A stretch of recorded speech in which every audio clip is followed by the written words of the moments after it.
Hey, it's Craig. I just wanted to let you know that you can listen to Canadian History X early and ad-free on Amazon Music, included with Prime. Greetings and welcome to another episode of Canadian History X. If you'd like to support the podcast, you can. Just go to patreon.com/CanadaEHX.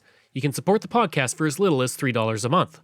You can also donate to the podcast by going to CanadaEHX.com and clicking Donate. I do this full-time, and every dollar you give helps keep all of this going. You can also check out my other podcasts. I have From John to Justin, where I look at all the prime ministers in Canadian history, and Pucks and Cups, where I look at the history of hockey in Canada. All are on all podcast platforms. Today, I'm speaking with Bob Joseph, the president of Indigenous Corporate Training Incorporated, and the author of several books, including 21 Things You May Not Have Known About the Indian Act. We talk about that book, we talk about the Indian Act, and we talk about reconciliation in the 21st century. So let's get right to it. I guess the first question, now the book was kind of inspired by an article that went a bit viral, but what inspired you to kind of put together this 21 things that people need to know essentially about the Indian Act? So I do these Indigenous awareness programs. I've been doing them since 1994, largely for corporations and governments, all levels, federal, provincial, local. And that we spend in the awareness course, we spend most of our time talking about the Indian Act, and it aids really in communications. You know, whenever you look at intercultural communications, whenever two cultures come together, if they have the same information sets in their head, then the conversation can be pretty smooth. But if they're coming to the same conversation, but you have a different sense of history and I have a different sense of history, and you do a lot of this work in your podcast, that just leaves room for all kinds of miscommunication and misunderstanding. And so part of bringing people to the same data sets is just understanding the Indian Act. And what I realized very early on was people just had no knowledge, like your experience has been with, certain aspects of Canadian history. This was one of them. And we actually do a little exercise at the start of all of our sessions, when we're face to face, and I got a room full of people in front of me. I'll say, okay, I need you to think of a date in history that's specific to Indigenous peoples, and come up with just a really short sentence to describe it. And then depending on how much time we have, I may just flip chart their responses. But if I have a lot of time, I'll actually get everybody to line up. Now I want you to line up chronologically, create a timeline in the room, and then each one of you will share your sentence of history. And what we find is there's lots of early dates, the Royal Proclamation, the War of 1812, Christopher Columbus, and lots of recent dates, Oka, Ipperwash, those kinds of things. But there was always this gap in the middle of the timeline, and it averages about a 70-year gap every time we do this exercise. And the 70-year gap is just take the last date on the early history and the earliest date on the recent history, and whatever that gap is, that's where we get that number. But what we found was just a lot of people just didn't have a lot of knowledge, and so we spent a lot of time plunking in residential schools and banning of potlatches and refusing to let people wear regalia in public, and all of that was just Indian Act history. And we just spent in a 3-hour session, we'd spend an hour and a half just doing that. And so as I was learning to be a blogger, though, I just finished reading a how to be a blogger blog post that said people like lists if you're looking for content, and so you should write a list of something. And so I thought, well, what's my list? And I thought, what about the Indian Act? And I just quickly cranked down 21 things that they're just top of mind, just sort of flowed out, and that I could recall people in the workshops, how it would impact them. And so I quickly typed it out. And 21 things published. And in the first month, 55,000 people from Facebook came to the website. And then there was LinkedIn and Twitter, and we had a newsletter subscriber list of 6,000 people in those days. And so, yeah, it was just it was like a huge hit. And I thought, this has really hit a nerve. I wonder if, books would be a way to get this out there. And so I approached some book people who were, they were ex-publishers, if that makes sense. So they used to work for a big publishing house and have, design covers and do that kind of stuff. And I approached those folks and I said, hey, I've got this idea for a book. What do you think? And they said, this is incredible. Most of the authors that we help get their books published have an idea for a story they want to tell, but they don't know if it'll actually sell or people will be interested. And here you're coming to us with an idea that they will buy and that they are interested in. So we think it'll do exactly what it did online in bookstores, and so that's what happened. And it has done that. It's been on the CBC bestsellers list and the Toronto Star, and it just keeps coming off and on, and it's been pretty cool. Awesome. Pretty cool. So I'm a best-selling author for a book about the Indian Act. Think about that for a second, right? It's nice to be able to add that to your name, best-selling author for sure. That that's just sort of vanity stuff. It's really for a book about the Indian Act. Come on, Yeah, no, absolutely. 20 years ago, somebody said, "Why don't you write a book about the Indian Act? I think it'll be a bestseller." Probably would have said, "What?" In regards to the Indian Act, like I know about various things about it because essentially what I do is history and I focus a lot on Indigenous, but a lot of Canadians probably don't even know what the Indian Act is, or have maybe even never even heard of it, even though it's been part of our history for 150 years roughly. Why do you feel most Canadians don't know enough about the Indian Act? Like a lot of the conversations that you have, they just weren't taught it in schools, right? It's just for some reason not made the curriculum. Maybe I not an academic. I don't know what gets to pass for educating our kids these days. So I did begin to notice early on, though, where when I was in grade school or high school, people would be asking me questions. Teachers would be asking me questions. Well, what about this and what about that? And things like status and non-status and fishing and hunting rights. And the questions as I grew older got more political. Like, why do we have to deal with land claims and that kind of stuff. And I just I started to realize there's just a big gap. And when I started doing the work for the company that I was working for way back in 1994, I can remember like one of the early sessions starting to talk about the Indian Act and talking about residential schools and how churches and governments and the police were all working together to take kids away from the age of 6 to 16 and put them into these church-run, government-funded residential schools that really weren't for anybody else's kids, and in essence were segregated schools, and they were designed to forcibly culturally assimilate. And it was I was doing one of those workshops in the morning, and on the coffee break, a lady came up to me. She had tears streaming down her face, and I said, "What's wrong?" And she said, "I honestly I can't believe anything you're saying. There's no way my church would have been involved in that." And so I realized, wow, people just they don't know about this. I've sort of lived it every day. It's a birth to death document as a status Indian, and I was intimate with what was in it and how it impacted personally, but she just had no idea. And for her, it was just unbelievable, like literally unbelievable. And so I said, I understand how you feel, and if you're welcome to leave.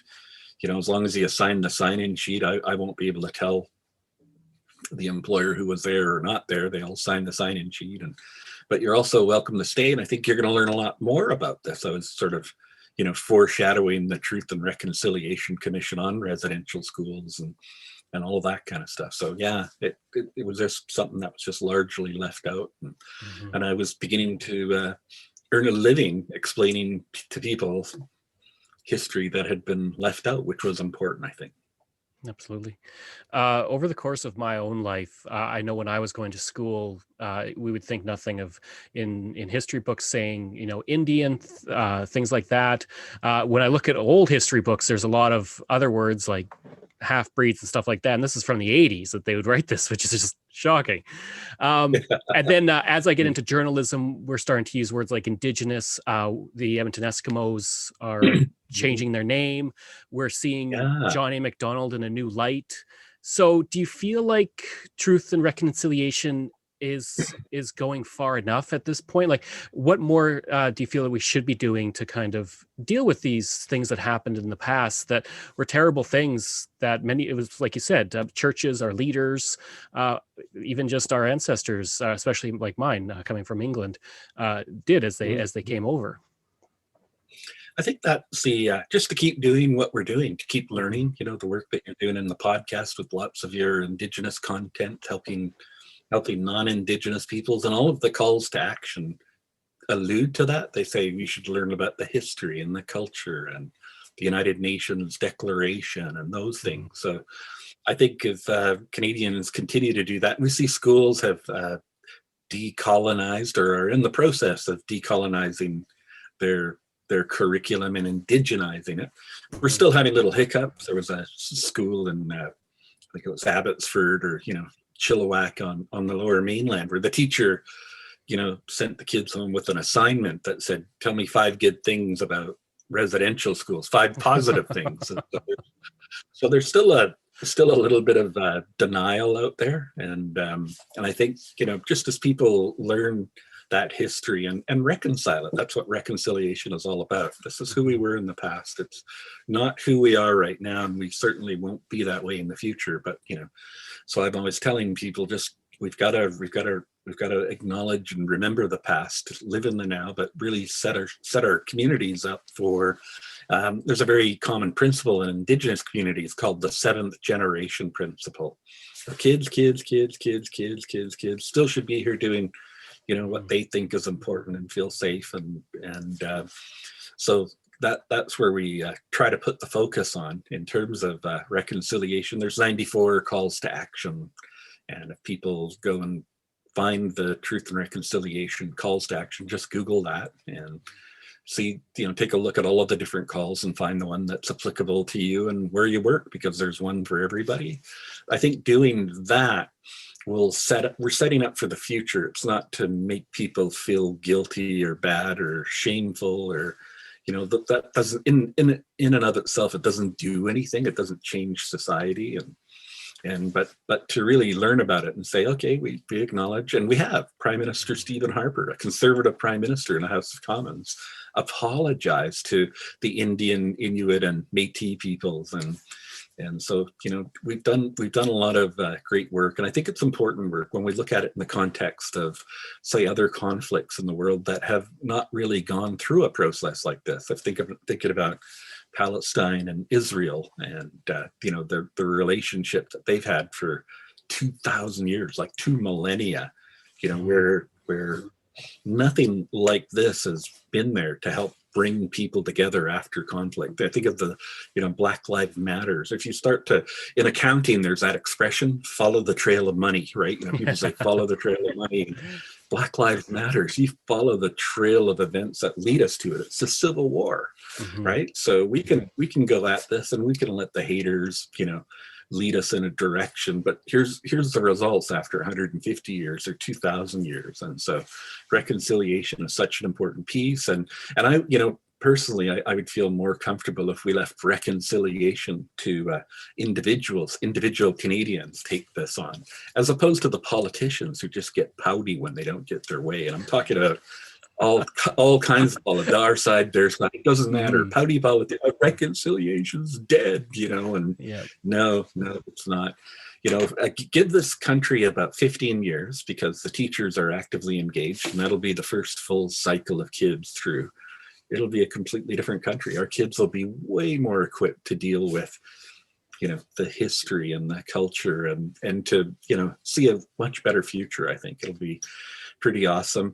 And like you were saying, we are going to go through some changes. Indian, a very homogenous term. The Indian Act talks about Indians, but when you look at indigenous peoples and what that means, there's over 600 different communities across the country, and 11 major language families broken up into over 50 different dialects that are as different as Spanish is to Japanese. So you've got this homogenizing document, the Indian Act, talking about Indians who are just such a culturally diverse group of people. So people will ask me questions, Bob, just tell me what they want, tell me what Indians want. And, if I knew what they want, I could maybe make some changes and help out and get involved in the cause. And I would say, well, first of all, tell me who they is. Which group are you talking about? Because it would be like, it'd be like going to a German person and saying, what do Europeans want? Yeah.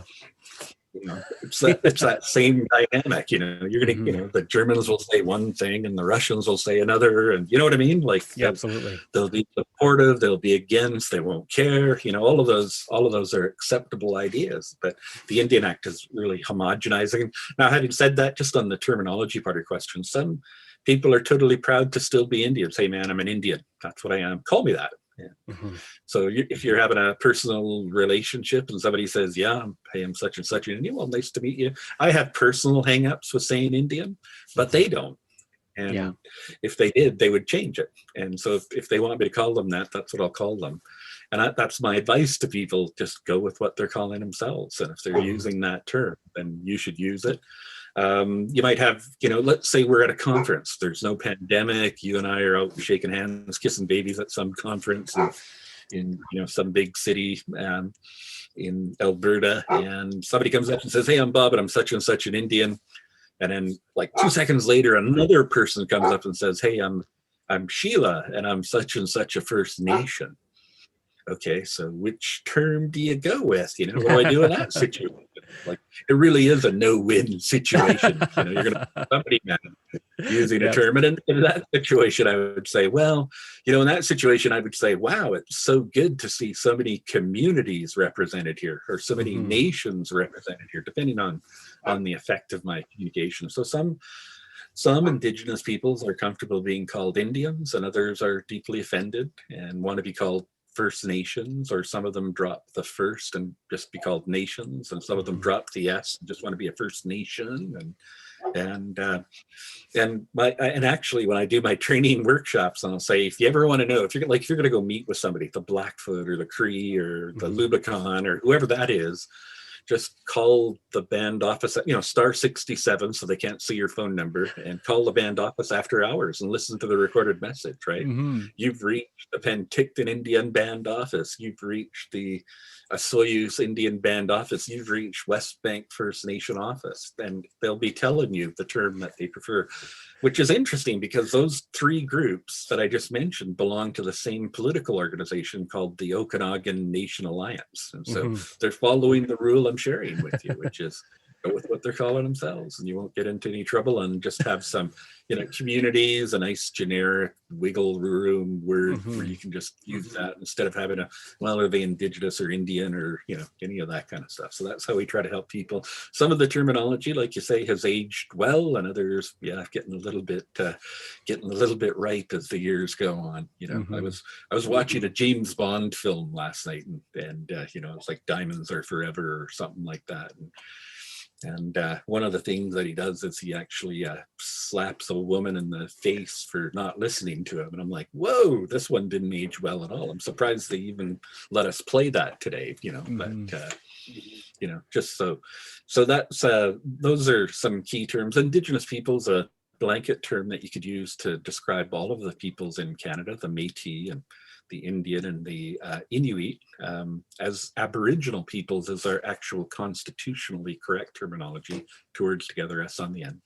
Indigenous peoples is like an international term, comes from the United Nations, and the United Nations Declaration is a declaration that is designed to help the over 350 million Indigenous peoples around the globe in Latin America or Canada or any of the other continents where there certainly are Indigenous peoples. We've kind of moved to Indigenous peoples when we're talking politically, but if there's a court case about a pipeline, then the terminology becomes Aboriginal peoples, because that's how they will fight the legal battle, around whether we've consulted adequately and meaningfully or not. So there you go, just a few little tidbits.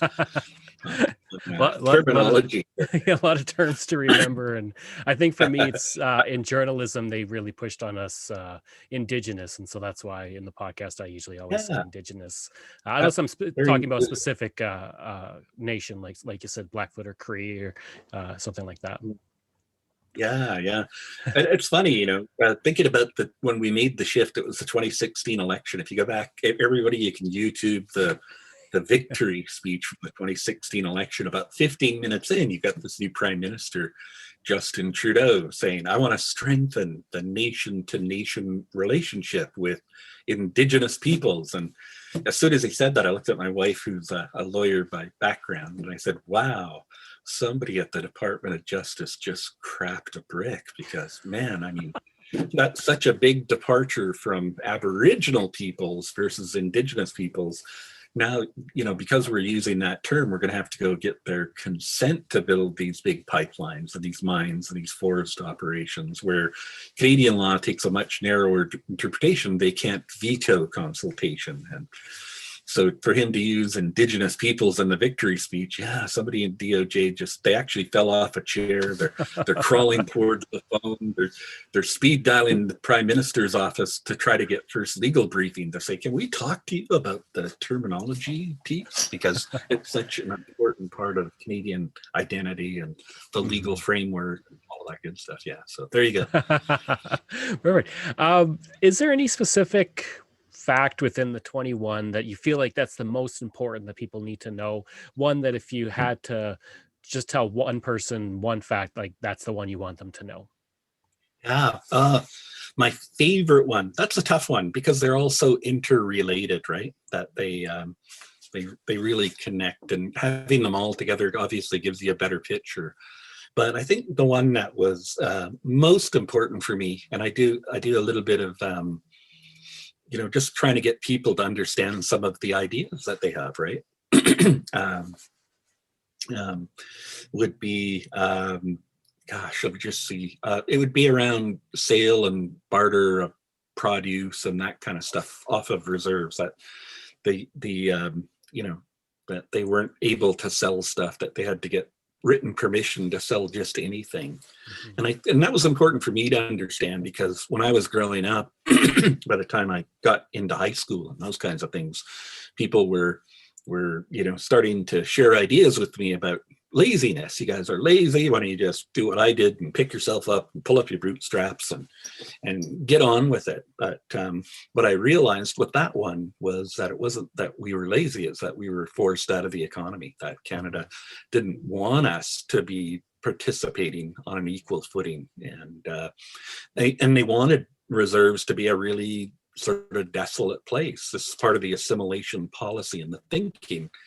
If we allow them to build a casino, and if we allow them to build a hotel and restaurants and golf courses and residential real estate and all that kind of stuff, if we allow them to do that, then they're not going to want to assimilate. And so understanding that little piece, I think, probably has the largest impact in terms of our work with, non-Indigenous peoples, trying to understand, and they can go, I always thought they were just lazy. But, looking back at it, you can see why they've not fared as well as other people in the economy. And that it isn't just a simple thing as pulling up your bootstrap, that there's been this whole legislative sort of Indian Act that's been designed and tried to force them off the reserve, and it didn't work. So I hope that one helped you there. It does. What's the response to the book been like? Really good. I just did a thing with the West Vancouver Public Library, and then a follow-up one with the Whistler, Pemberton Library, just to talk about 21 things. And they had like we're doing a Zoom session, and they've sold out. They're not even selling them, but they're just offering it as a service for their readers and their patrons, and 500 registrations for each one of those. And people wondering if there'll be more, and yeah, so and that's been pretty indicative of the book. It just keeps tracking along, and I really hope that it contributes to Canadians saying, okay, enough's enough. We got to get rid of this thing and let's move to a better place. And so, still, in the grand scheme of communication, still in the awareness building phase, and then we'll start to look for ideas and action plans. And yeah, so, and people are, when we're doing, we do webinars like that all the time. People are saying, what can we do? I'll say, talk to your members of parliament, tell them to keep this on the agenda. Why do we still have an Indian Act? What's happening with governance, and keep pushing for the declaration, all those kinds of things. That's our, those are our calls to action, and to learn about it for themselves. That's really going to be the most helpful piece right now. And kind of in relation to that, what do you hope people get from reading that book? And especially people who aren't familiar with it. Someone say that's walking through the library or the bookstore and sees it and goes, oh, okay, I'm going to pick this up. I'm going to read it, coming in completely blind to the Indian Act. Yeah, well, I hope that they're able to look at it, pragmatically, and not feel guilty or shame or anything, because largely they haven't had anything to do with it. I'm talking to you from my office here today, and when we first met our landlord, he said, what do you do for a living? He's trying to figure out if I can pay the rent, I'm sure. But, I said, well, I have a training business, I write books, and he said, well, really, what do you write? And so I had a copy right near me, and I said, here, have a read. And he went away, and he came back, and he said, oh gosh, I read your book. Oh, he said, it just made me so angry. He just got worked right up. And I said, you want to read the next book in the piece? It's called, Indigenous Relations, What You Can Do About it. He said, no, it's just too disturbing. It's too much. So there's, that would be a rarity in that reaction. If you go into our social media, at WeWap or Facebook or LinkedIn, people are like, I got a copy, and I bought 3 copies and shared them with my family, and so that's pretty cool reaction, that people are just talking about it. And, in Ontario, when reconciliation first came on, Ontario said, we're not going to fund reconciliation education, and so the teachers right away, latched onto the book and did we're going to do a whole month of 21 thing Twitter chats, and we're going to share ideas and get to understand it, and we're also going to implement, whether or not we get funding or not. So that was pretty good for the soul to hear that the teachers felt strongly enough about it that they would pick up the torch and run with it, even though politically it wasn't going to get funded by that province. So I think, there's just been great reaction that way, and it's just every day, something new, somebody talking about how much it's impacted them, and sharing copies. So it's been pretty neat. Been really neat. And like I say, it's a book about the Indian Act, which, come on now, yeah, I think I'll write a book about the Indian Act to become a best-selling author. If I would have said that to you 2 years ago, right? Absolutely. Within the book, you touched on it a little bit in your answers, but you mentioned the Indigenous stepping out from the Indian Act, and that can be better not only for the various nations within Canada, but for Canadians in Canada itself. So can you elaborate a bit on what you mean with why it could be best for the entire country? For sure. So it'll be a good shift, because one of the things about the Indian Act, if we think about before Confederation, when we think about Indigenous peoples in Canada before Confederation, a lot of the comments that you would have read about them would have been very complimentary, like from explorers. I mean, these are some of the most self-reliant, hardworking, people that I've ever met. They're just so self-sufficient, self-reliant, and they're so organized, but then along comes this Indian Act and has created this total dependency relationship. So we fund Indian affairs and the 600 bands, and we're always way behind on, education and clean drinking water and housing, adequate housing, and those kinds of things, right? And it just costs taxpayers so much money to keep this relationship going. Now, they can't just get rid of it, because way back in 1867, the federal government took on the fiduciary duty to look after Indians and lands reserved for Indians. So it's actually a trustee wardship relationship. And if we want to get rid of it, we have to do some kind of constitutional amendment or some kind of constitutional accord. And that would be a way. Hey, vote for me, and we'll take Section 9124 out of the British North America Act, and we'll tweak section. You know what? Indigenous issues aren't big enough to risk a breakup of the country right now. If we opened up the Constitution to debate amongst all the members in Confederation, some of them may not want to be here. Some close to us, and some, Quebec and others like that. So that is just not a really workable option. And the workable option is to then say, well, what about negotiation? Can we negotiate a new relationship with Indigenous peoples?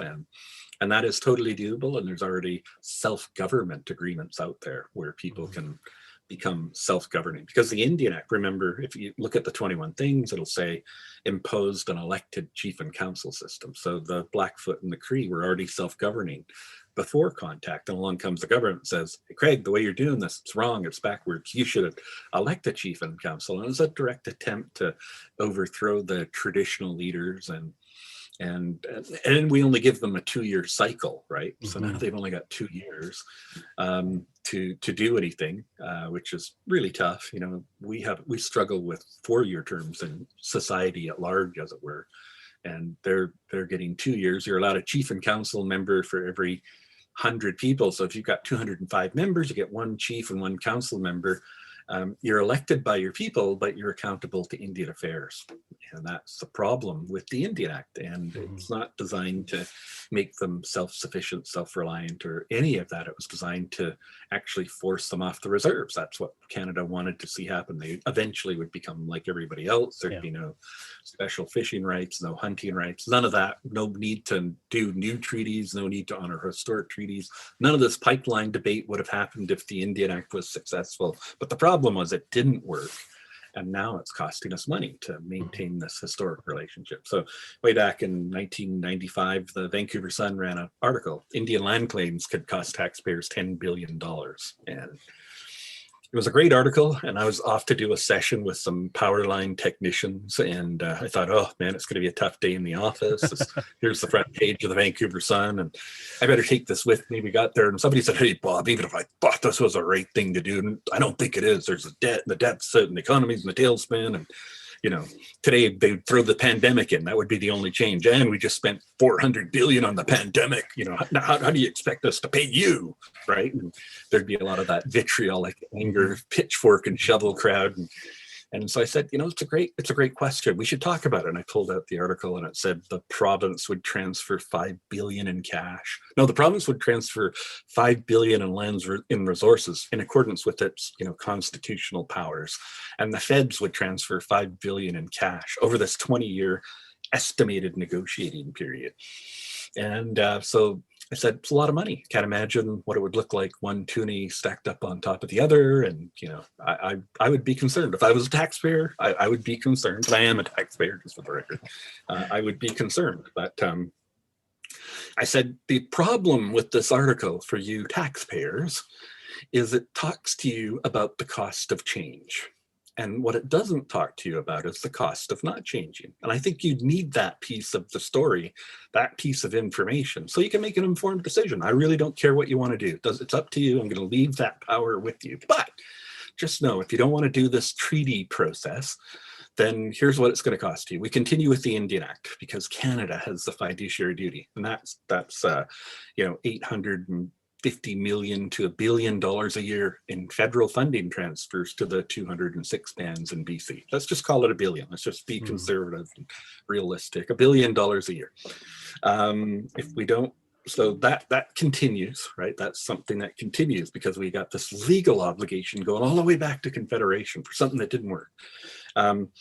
we all know who's paying to represent the Queen's interests in any rights or titles cases that, Trans Mountain and Coastal Gas Link and, some of those Site C and the big conversations we've been having, that is costing you a whack load of money to prove you're right. Like the Wet'suwet'en one alone, it's got to be in the $20 to $25 billion cost, because we didn't consult with the hereditary chiefs. We only consulted with the elected councils, and that whole sort of mess that came out of that. So it's a $4 billion pipeline that probably took 20 to 25 billion to build. If you go by what there's been a study recently about what the Dakota Access Pipeline conversation cost, and it was in the $28 billion range because of the blockades and the slowdown in the economy and construction, and just all of those costs just continue to soar.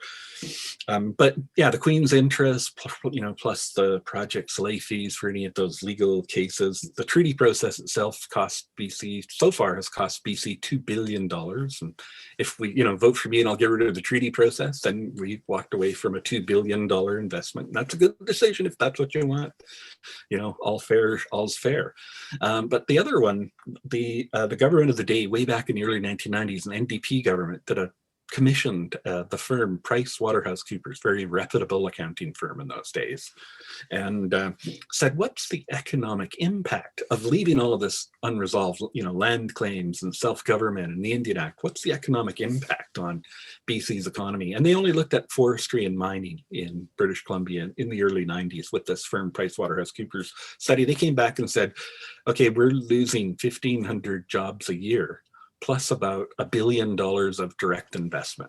So it's the direct investment that was a fairly substantial number a year, not over the 20 years that it's been going on now, but a year. So yes, $10 billion is a lot of money. I can't imagine what it would look like one toonie stacked up on top of the other. But if that's what makes your world go round, if that's your real mojo, you want to drape yourself in the Canadian flag and as a taxpayer, have the taxpayer hat on, then you should just know we could self-finance a $10 billion treaty process in 5 years by getting rid of the federal funding for the Indian Act and the economic uncertainty. Take you less than 5 years to pay for the change. And I think that's a good investment. Not a rocket surgeon that way, but it is definitely costing Canadians more to leave things the way they are. And we saw the price for, some of the big infrastructure projects. And now we're going to come out of a pandemic and we're going to try and force, a lot of development really quickly, because governments are going to be cash strapped trying to pay off their pandemic billions of spending, right? And so, we're coming into another perfect storm, and hopefully if we work it well with Indigenous peoples, involve them in the decision-making process, even going as far as saying, what would you be willing to do and not do, which is what the big hubbub is on all that stuff, is the consent piece. If we can get their consent, we don't have to deal with blockades and negative media campaigns and shareholder scrambling, and, everything changes. So it really is going to be a different mindset than the one that we maybe went into all of that big infrastructure, where yes, we can use the law to push these projects through, and TMX is going to be built, but at what cost? And I will tell you, we're subsidizing those pipelines heavily when you start to factor in the port blockades and the railway blockades, the solidarity stuff. That's where the real money is being lost to the economy. So that's why I say it's not just a $4 billion pipeline, it's actually a $24 billion pipeline. Absolutely. So I think we'll be better off. All of that's to say that there is another way to do this, and we just need more information. And I think that's where the reconciliation can help Canadians really understand that piece. Without a doubt. And then the last question is, where can people find the book? Where they can get in touch with you? Where are you on social media? All those things. Yes, a little bit of shameless marketing. Thank you. Chapters, Indigo, that's the best place to go and get those books. There's e-versions. We also, we've got some audio book arrangements where you can buy the audio version and drive in your car and listen. Twitter is at WEWAP, WEWAP, and that's a throwback to terminology, working effectively with Aboriginal peoples. Now it would be with working effectively with Indigenous peoples, which kind of sounds weird. Not Yeah. sure that we want that Whip, as the a whip, I handle. guess. Yeah, yeah. So who exactly do you whip, Bob? So we've just kept it at WeWap on Twitter, and then Facebook and LinkedIn. We've got company pages, Indigenous corporate training, and group pages working effectively with Indigenous peoples. We also have a www.ictinc.ca is our website. We've got over 1,000 blog posts with videos and free ebooks on terminology and what to say and not say. And we are in lots of great conversations, how to do protocol and why to do protocol. And, we've commented on Johnny McDonald and all of the really important issues.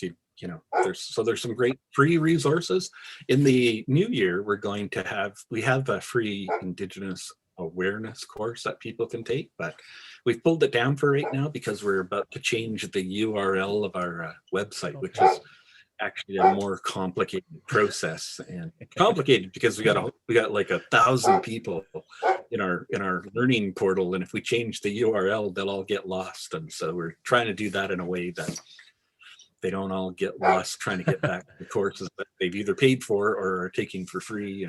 And so, yeah, so there's lots of ways that people can continue their learning journey, whether they can pay or not pay. We don't, we've got a great corporate and government clientele, and they help sort of keep our business going, which, was the reason for blogging. Was now we can help people that maybe don't have resources to bring in a trainer who can help them, through each step of the way and that kind of stuff. So I hope you enjoyed that interview with Bob Joseph. If you did, please leave a rating and review. If you want to reach me, you can. Just go to craig@canadaehx.com. You can also visit my website where you'll find hundreds of articles on Canada's history, as well as all my podcast episodes. Just go to canadaehx.com. In addition, you can support the podcast like I said. Just go to patreon.com/CanadaEHX. Just like all of these wonderful patrons have. Phil Maynard, Pamela Elder, Shannon Marshall, Clinton Martinez, Dimitri Chauve, Aaron O'Hara Myers, Robert Dunseith, Todd Casey, Catherine Roy, Luke S., Vic Hedges, JP Bear, Jason Hall, Spencer M., and Iris Gray. You can find us on Facebook. Just go to facebook.com/CanadianHistoryX. You can find me on Twitter. My handle is Craig Baird, CraigBaird. And you can find me on Instagram. Just search for Bairdo37. Thanks. We'll see you again next time.